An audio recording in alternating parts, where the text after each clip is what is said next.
Well, good day, everyone. It's Russ Barkley here with another commentary on ADHD. This time, I'm going to respond to the recent report released by our Health and Human Services Department last Friday from RFK Jr. on the Make America Healthy Again report, this one dealing with the healthiness of US children. The report covers a variety of topics, and I'm not going to discuss those. I only want to focus on the comments that were made in the report about ADHD. And I certainly want to thank the numerous subscribers who wrote to me and asked me to comment on this report. I would have done it anyway, but thanks for the encouragement. So here's the MAHA report. I'll put a link to it in the description in case you want to go look at it. But I have a PowerPoint presentation that I want to share with you that focuses on those comments related to ADHD. So let me just bring that up for you in a moment and let's get started. So what is in it about this MAHA report that I find so erroneous about ADHD? And I have to tell you how disappointed I was in the comments about ADHD because they simply don't reflect the status of the literature. Indeed, the problems with the report remind me of the numerous problems with the New York Times Magazine article that was published little over a month ago and on which I created 4 separate videos on all of the errors in that article, including its efforts to mislead by not citing the research appropriately or putting it in its proper context. And ironically enough, I see the same thing here. I say ironically, given that these two reports are on opposite ends of the political and ideological spectrum, yet seem to engage in the same kind of misinterpretation, misrepresentation, and basically what is journalism by omission. It's not so much what they say in the article, it is all of the information they left out that is needed to put those findings in context and understand what they mean for ADHD and its diagnosis and management. So let's have a look here at the problems I found with the ADHD comments in the report. First up, on page 56, the report states that there is an overdiagnosis of conditions in American children like ADHD. And indeed, it goes on in that paragraph to say that research shows that ADHD has the strongest evidence of overdiagnosis, with studies noting that for youth with milder symptoms, the harms associated with ADHD diagnosis may often outweigh the benefits. This is a gross misstatement of the findings in the literature, and indeed even the study that is cited in this report. So my conclusion is the statement is false. All the research shows is that there has been a rise in the percentage of the population of children receiving a diagnosis of ADHD. That's all it shows. The research in no way implies that this is overdiagnosis or misdiagnosis or that there is harm for doing this. It simply doesn't. So when somebody implies that a rise in diagnosis over time is prima facie evidence of a problem, of misdiagnosis or overdiagnosis in this case, then that's simply wrong. Keep in mind that 40, 50 years ago, or even more recently, 30 years ago, we were not doing all that great a job in the US at identifying children with ADHD, diagnosing them, getting them appropriate care, and so on. Our ability to find these children and get them appropriate services has certainly been improving over time. Isn't that good news? I mean, think of it this way. If you weren't diagnosing anybody back in the 1970s, and now you're diagnosing about 5 to 7% of children, that's like a 7,000% increase in diagnosis. But is that bad? I mean, you were missing all of the children who were suffering from this disorder back in the day. And now we're doing a better job at locating them and providing services to them. To me, that is good news. So journalists, as well as RFK Jr. and the people who wrote this report, have got to stop implying that because rates of diagnosis increase over time, it is automatically proof of something wrong, something harmful, something indeed, evil in nature. And we have to address that. Here are the reasons why things have gotten better. First of all, our ability to define and diagnose the disorder using appropriate evidence-based criteria that is empirically based is improving and has improved over the various diagnostic manuals, many of which I have worked on. So we have better definition. Second, in 1991, the schools in the United States were compelled by law to begin to identify children with ADHD, just as they had in earlier decades been compelled to identify children with intellectual disabilities and later in the 1970s, children with learning disorders. All of those disorders showed an increase in diagnostic rates as a result of this increased awareness and this compelling of schools to find and serve these children. So let's not translate this into something malevolent. Also, there has been a rise in advocacy groups in the United States for ADHD. Another good thing. We have the CHAD organization. We have ADDA. We have smaller chapters in each state that are independent from these organizations, not to mention the fact that we have a lot of media out there right now on ADHD, such as Attitude Magazine, Psychology Today, and others that increase public awareness about ADHD through advocacy efforts. Then there's also, of course, the advertising that took place by the pharmaceutical industry to make physicians more aware of ADHD, which of course was self-serving because they were hoping that it would drive business toward the use of their medications. But nonetheless, advertising it was. And it did succeed, not only in increasing awareness among physicians, but in also increasing awareness among patients and families. And so finally, all of this leads to greater public awareness, which leads to increased rates of referral, which leads to increased rates of diagnosis, and by default, to increased rates of medication use. And none of that is malevolent, is a problem that has to be dealt with. It's good public health improving over time. In this case, good public mental health for our children. Finally, the research that is cited on this page, there was but one study, is actually the very flawed survey conducted by the Center for Disease Control that I talked about in the New York Times article videos that I did. And that is that this survey is based on one question asked to parents about whether or not they have been told that their child has ADHD by a medical health professional. I had to think about the exact phrasing of the question. Nonetheless, it's one question. So you get grossly distorted and excessive rates of diagnosis and finally of implied treatment, though that is not in the survey, but diagnosis of ADHD in such a survey.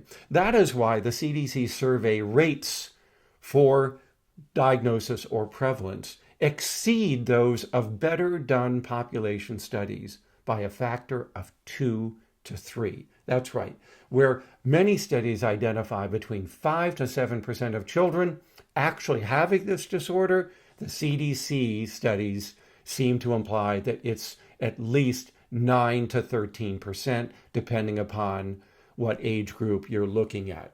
So the CDC study is seriously flawed, and if anybody cites it, it's basically an effort to mislead you and to sensationalize the evidence. And of course, the MAHA report seems to have done just that. So we can dismiss this concern about overdiagnosis being a problem given a rise in rates of diagnosis over time. It just ain't so. Now, related to that, on page 59 is the statement that stimulant prescriptions used to treat ADHD in the US have doubled over the decade of 2006 to 2016. And by 2022, 11% of children had a diagnosis of ADHD. I don't know why that's in there, because that has to do with diagnosis rather than medication. Nonetheless, here we go again, trying to mislead the public into thinking that this rise in the use of medication is problematic.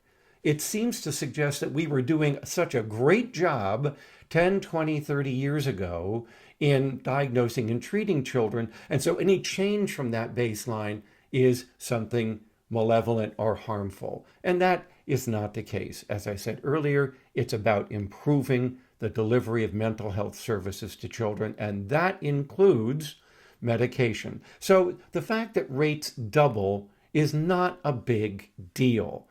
It actually is going along with the earlier discussed rise in rates of diagnosis, greater public awareness, greater interventions of all types being provided to children, not just medication. So the rise in prescription rates is paralleling the expected rise in the diagnosis within the population, indicating greater public awareness and that we're doing a better job of identification and getting services to children. I just wish people would stop interpreting changes over time as somehow disastrous, when in fact they may actually be good news. Isn't it our job to identify children who are impaired, who are suffering, and to get them the appropriate services? And by the way, none of the cited evidence supports anything about overdiagnosis. Overdiagnosis and overprescribing means that you're giving this diagnosis to children who don't have it, typical kids, for instance, and you're giving medications to children who don't have it. That's not to say that there aren't some local professionals who are engaged in this kind of malpractice, if you want to call it that, overdiagnosis, but we have no evidence on a regional or national basis that that is happening, that children who don't have ADHD are getting that label. What we are finding is that the children who are getting the label are impaired. They're suffering. They have harm. Indeed, that is part of the criteria for the diagnosis. So, as I've said, the fact that there's greater awareness driving greater diagnosis, driving greater treatment with medication is not a bad thing. Let's also keep in mind that 20 to 30 years ago, we were diagnosing mainly children. It was thought that teens couldn't have this disorder.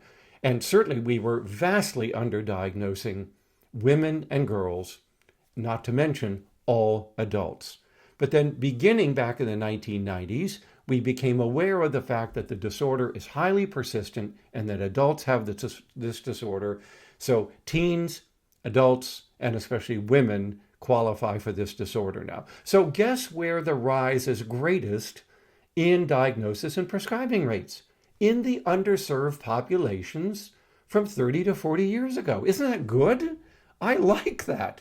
It shows that the mistakes we were making back 30 to 40 years ago are being corrected. We're actually finding people who deserve that diagnosis and deserve that treatment. So once again, this effort to imply that something is bad or that we're doing harm to people by increasing our mental health services to them just simply doesn't hold water. Now, also on a later page, page 61, they talk about ADHD, depression, and intellectual disability are diagnosed disproportionately in children relatively younger children for their school grade. Now, it suggests that this is misdiagnosis and it leads to unnecessary drugs, treatment, and social stigma.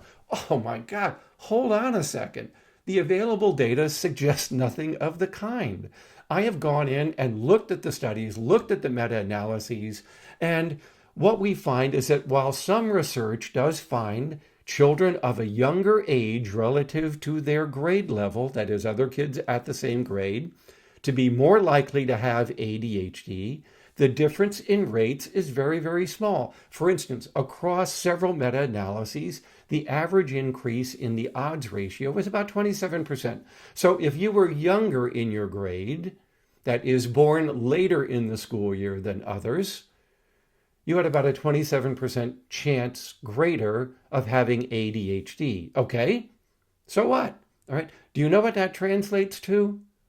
About 1% greater diagnosis in the younger children versus the older children. That's it, 1%.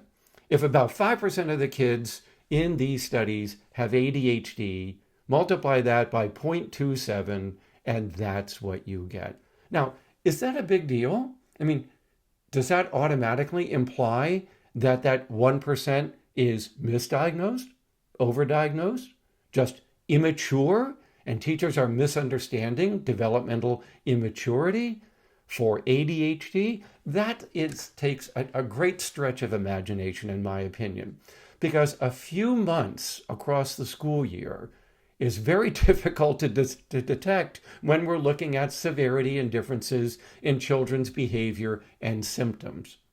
So the idea that these studies of large populations are finding such a small difference might be scientifically curious, but it isn't clinically meaningful.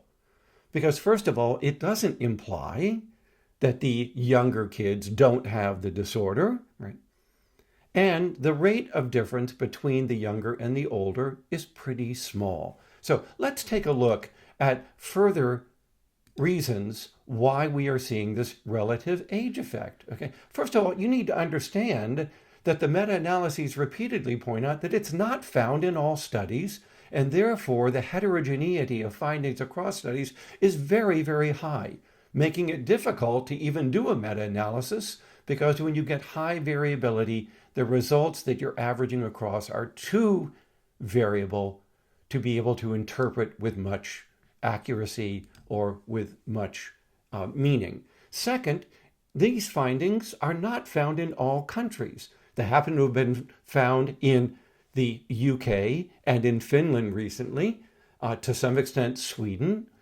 They are not evident in data in Denmark and Germany, and the effect in Israel is very small. So there's something cultural going on here that doesn't have to do with overdiagnosis or misdiagnosis or even immaturity, but it has to do with the flexibility of allowing children to enter school at a larger age range than might have been previously the case. That is, the cutoff for entering the grade that you're going into is maybe wider in these countries than it is in others. But so what? But just understand that the findings are not consistent across studies or countries. Also, the findings are only evident in teacher ratings of these ADHD symptoms. They're not found in parent ratings. So there's something about young children entering school that the teachers are picking up on where they may have more symptoms. By the way, more symptoms doesn't mean a diagnosis of ADHD. Symptoms alone don't get you the diagnosis, and teachers don't give the diagnosis. We do not know why this association is being found in some of these studies. We know that because they're large, involving millions of children, the entire population of children in some countries, that we can get statistical significance at very small changes in numbers. This is a point I've made earlier, where big studies might produce statistical significance, but the actual absolute numbers in the studies and the differences among them are very, very small. So big samples create significance even with very tiny numerical differences. Also, these findings do not automatically mean that just being younger for grade makes you mistakenly appear to have ADHD. That's what they're trying to imply, that these younger kids really don't have it. They're just developmentally immature, and that means that they're going to grow out of these behaviors that teachers are reacting to. But hold on a second, right? That's not necessarily the case. First of all, it could also mean that families with ADHD children, if they're given the opportunity to enroll them earlier in school than in other countries, are taking advantage of that. That's possibly because these children are such management problems for their parents that they'd prefer to get them out of the home as soon as possible. That's not hypothetical, by the way. But it could also mean that these families know that their children are in need of greater structure, greater attention, greater care and education, and so they're getting them into the schools as early as possible. In other words, the kids have legitimate ADHD, but because of that, the families are trying to get them into school earlier than other children are entering school. The studies simply cannot distinguish among these explanations. All right, also, none of the research shows that this leads to those harmful outcomes of overdiagnosis, misdiagnosis, mismedication, and social stigma. I looked at all the studies I could find, particularly the reviews of the literature, and they don't have any evidence for any of that. So this is where we are seeing the results being misinterpreted, perhaps to sensationalize them for the public's reading. Let's also keep in mind that there is research showing that children who are young for their grade also carry a higher risk of depression, later substance use disorders by adolescence and adulthood, and lower academic achievement across their school career. So there's something going on here that's legitimate. These are impaired children. They're high-risk children. They're coming in with greater symptoms and greater difficulties, and that's going to play out over time at having a greater risk for these three outcomes. And by the way, the meta-analysis that looked at this found that if you had ADHD that was diagnosed at a younger age, it made all these outcomes over time worse. So that subgroup was even more likely to suffer depression later on, not to mention more likely of substance use disorders and low academic achievement. So that kind of evidence tells us that there's something about these younger for age children that truly is problematic. That it's not just teachers reacting to the relative immaturity of the children who are younger rather than those who are somewhat older. So you can see then that there's a lot that's left unsaid in the MAHA report that could have been used to educate the public about these findings, these differences, and how we should interpret them. But no, it's all rolled together in a sweeping overgeneralization meant to sensationalize and to alarm people and indeed perhaps to mislead as well. Now, there are also comments made about stimulant medication here, especially with regard to the reduction in height or the failure to gain height that might happen in children treated with medication. Let's understand something. The statement that was provided in the report is misleading, right? It comes from a very limited number of studies. Other studies do not find this reduction in height or find that it is recovered in later adolescence and early adulthood among those who were treated. So it's not a universal finding. Moreover, even within the studies who find it, it's not found in all children. But let's just assume, let's concede the point. There is a 1-inch difference in height in medicated versus unmedicated children.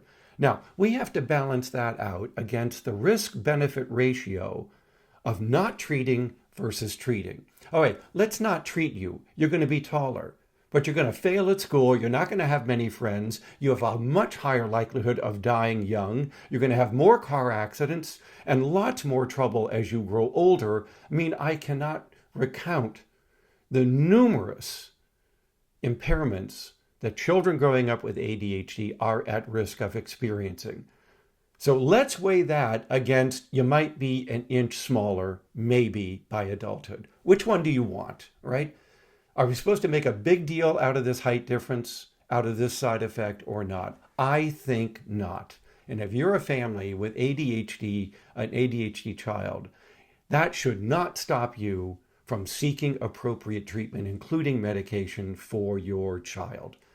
Because I would rather have a child alive and succeeding and maybe be a little smaller than one who is not treated with medication and suffers all those harms. Now, let's also take note in this report that it says the only long-term trial found exclusively short-term benefits and no benefits of medication at 3, 5, 8, and 14 years. This is from the MTA study. And by the way, this is not what is found in all research. They're citing only one study and misciting it at that. The New York Times Magazine article did the same thing.